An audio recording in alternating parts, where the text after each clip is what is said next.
As you all know how the factorial program works.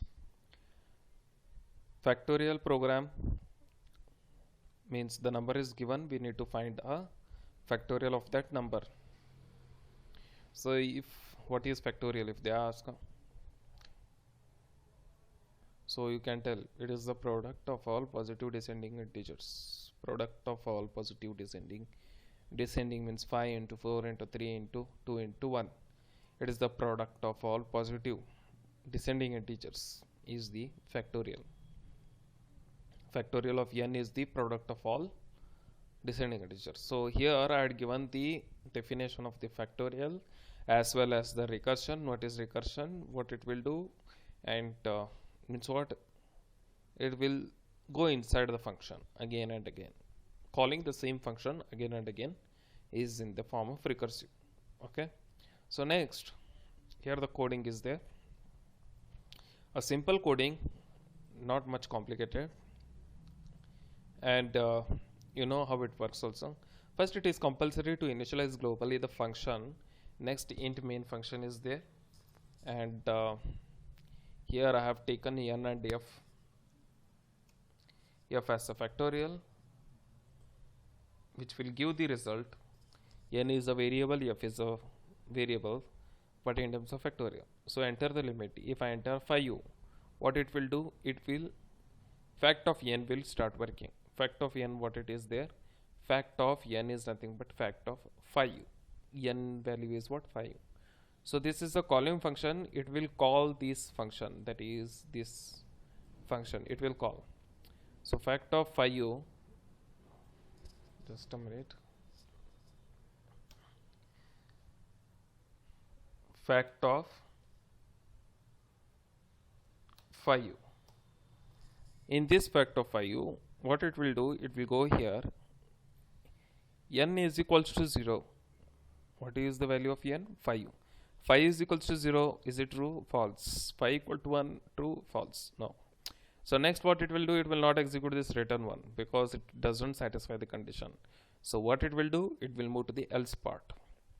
In else part, 5u, it has written n into fact of n minus 1. So n value is what? 5u into fact n minus 1 value is what? 4. 5 minus 1 is nothing but what? 4. Okay. So now after this 5 is done. Fact of 4, it will execute again. Now we have executed this one, we got the answer as this. So now it's this function turn to execute. So what it will do, again it will go here, fact of 4, 4 is equals to 0, false, 4 equal to 1, false, means the function within function is calling. Okay, so if it is false, else it will return, what it will return, 4, n value is what, 4. Okay, fact of n minus 1 value is what, 3.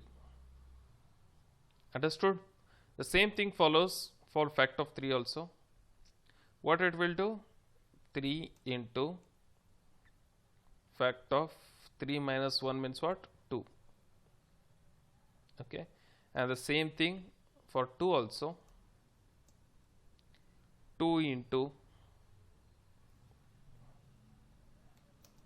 fact of 2 minus 1, what is the value, 2 minus 1 means what, 1. Okay, 2 minus 1 is 1.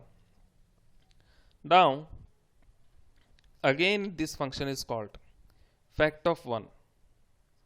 Now it will go here, if condition 1 equal to 0, false, or means either this is true or this is true, left side true or right side true, it is considered as true only. Either one of the condition has to be true. So n is what, 1, because here we have considered it as 1, fact of 1. 1 equal to 1, it's true. Then what it will do, it will return the value 1. It will not go down here, it will go here and return what, return the value, that value is what, 1. So what it will do, it will return the value 1. Understood? So now what we got the answer as 2 into 1. So 2 into 1 value is 2 into 1 is the result of fact of 2. Understood? So what we'll do, 2 into 1 is what? 2. So we'll put 2 here. Understood? So here just check, 3 into 2 is what? 6. So that result will go here. Now 6 into 4, it's keep on multiplying, it's going back. Understood? So 6 4s are what? 24. It go here. So now 5 into 24 is what? 120. So the whole result is what? 120. It will result like this. Understood? This is how the recursive function works, and this is how it will give the result. That is, when I enter the limit as 5, it will provide the result as 120. I hope so you understood, everyone. Thank you.